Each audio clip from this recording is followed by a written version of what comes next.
Claude Monet was the ongoing master of the Impressionists. Claude Monet was born on November 14, 1840 in Paris. His father was a groceryman and eventually opened a small bank, and they were rather well off. But the father was put off because his son wanted to be an artist. Monet's family moved to Le Havre, Normandy, where he met landscape artist Eugène Boudin, who taught him to paint outdoors. Painting outdoors had been practiced by artists since before 1800, but these would be just sketches.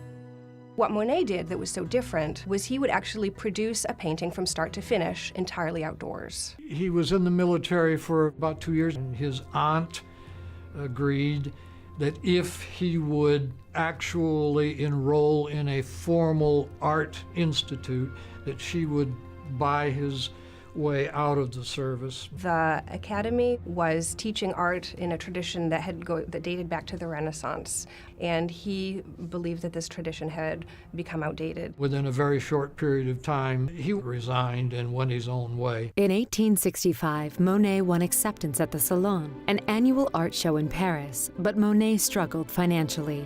It was literally a case of survival from day to day. In 1867, Monet had a child with his model and muse, Camille Dancier. Camille gave birth to their first son, Jean. He adored her. During his time in Paris, Monet formed friendships with other young painters, such as Alfred Sisley, Paul Cézanne, and Auguste Renoir. They called themselves the Anonymous Society of Painters, Sculptors, and printmakers, etc. Suddenly you had a generation of young painters who wanted to paint everyday life.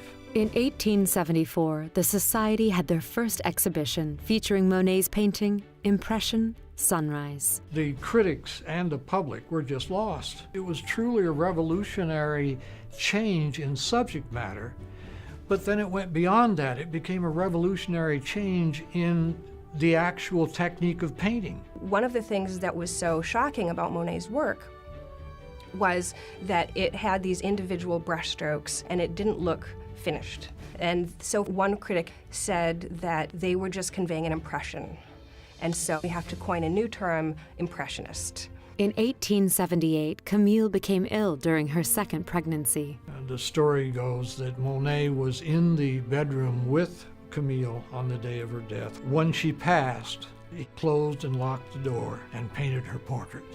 Monet's fortunes continued to change for the better as his dealer Pont Durand Ruel had increasing success selling his paintings. He always wanted to be the artist who charged and received the most money for his work.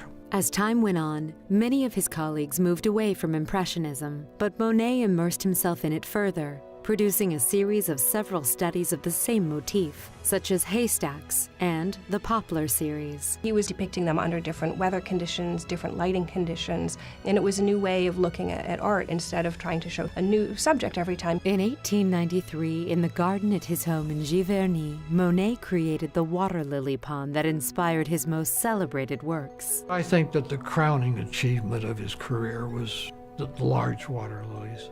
We're talking about water lily panels over 6 feet high and 20 to 25 feet wide. He wanted them presented basically in an oval-shaped room so that as a viewer would walk into the room, they literally would be surrounded. Still painting in his late 80s, Monet died on December 5, 1926, at the age of 86. What people should know about this man is that his entire life was focused on his work. Nothing else in his life came close. Everything was predicated on his work.